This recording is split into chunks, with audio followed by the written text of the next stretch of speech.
Marilyn was a 36-year-old female, never married, who came to a personal growth group with specific concerns regarding her difficulty in developing satisfactory, intimate relationships with men. After completing the Genogram as instructed, Marilyn began the interpretive process. Pointing to each person on her genogram, as she described them, she stated, I'm 36, and my older brother Ken, well, he's 4 years my senior, and my brother Doug is 8 years younger than me. And we're the three siblings of Mary and George. Ken, he's the firstborn. He's flighty, a little nervous, loving, preoccupied, very successful. He's an officer. He's going on 20 years in the Army. And I came next, 4 years later. The stories about me were always that Mom held her breath before I spoke, that I was before my time, and that I was too liberal for the 50s when people wanted women just to shut up. And I wasn't shutting up. Doug came 8 years later. The stories about him and the family revolve around his tremendous need for privacy. He's very quiet and very resourceful. Marilyn apparently began at an early age to express her goal in life of declaring her independence and resisting the possibility of being squeezed out or controlled by others, for example, her two brothers. As she began describing the significant males on her genogram, a pattern emerged in which she regarded males as typically tyrannical, not particularly dependable, or good providers, the source of family problems, and tending to be guided by their own emotions.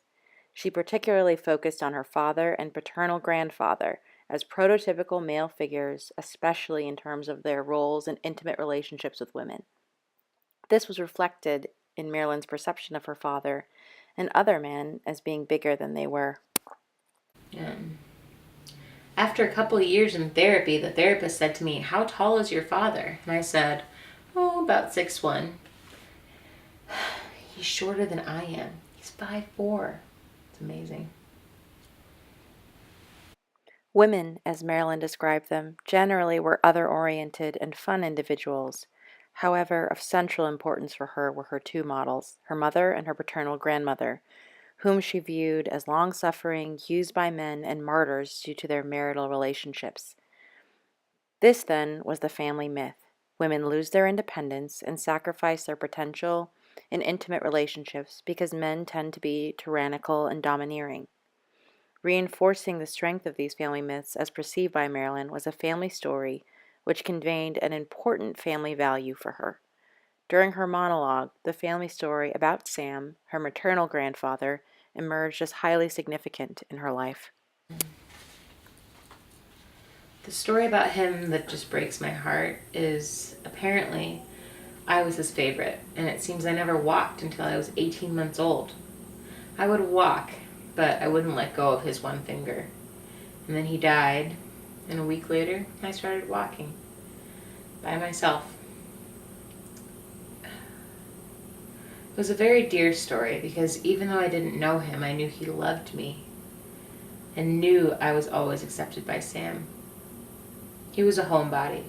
Emma would go out and get into her political thing and travel like crazy and party.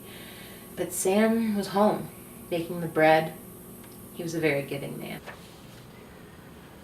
What are you noticing, Marilyn? For years I thought that the man was the strong one. And I'm seeing a lot of strong women. They may be behind the scenes, but I see a lot of aggressiveness. I always loved Emma. And when I was growing up in the 50s, I wasn't supposed to be like Emma. I was supposed to keep my mouth shut and not talk about civil rights, not talk about sex.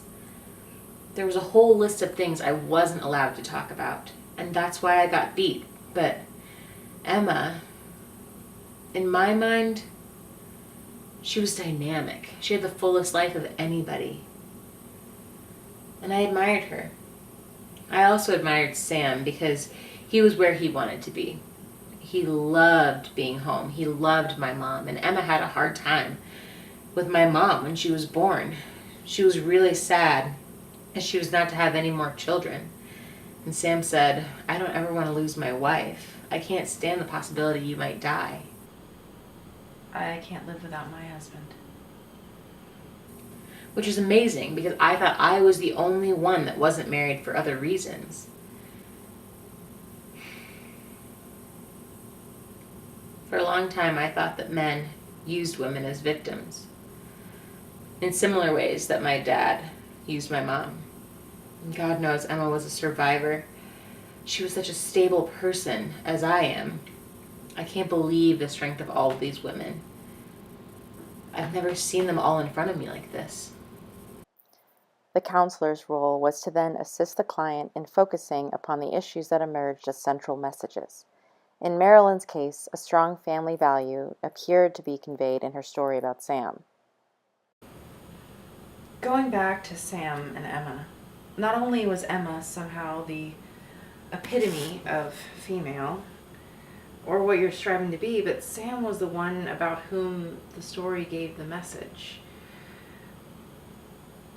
At a level of unawareness for Grandpa's love, the holding on of the finger, letting go of the finger. Once I let go of the finger, I'm independent, I'm walking alone.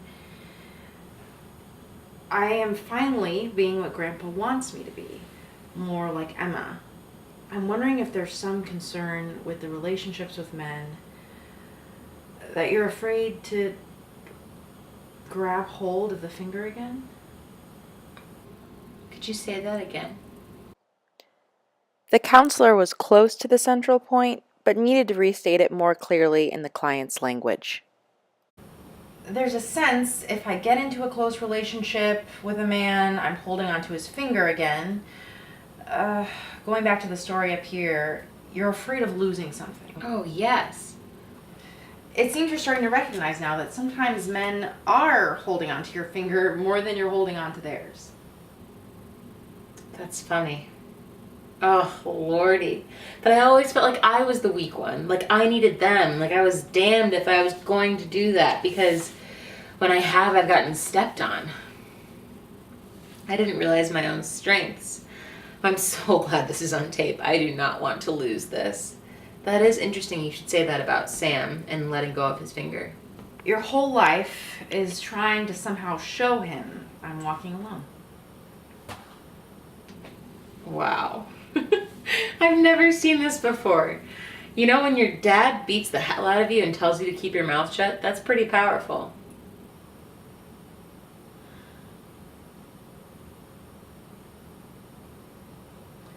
Why did your dad have to beat you? Because I wouldn't keep my mouth shut. You weren't going to let some man tell you what to do. Yeah, and Ken, oh, Kenny, he would stand over there in the back of Dad, and as he was coming at me, Kenny would say, oh, he was the biggest peacemaker. He would say, Mar, cool it. So here was another man telling you what to do. Very good. And I've done anger work regarding Ken, too. My God, isn't that something?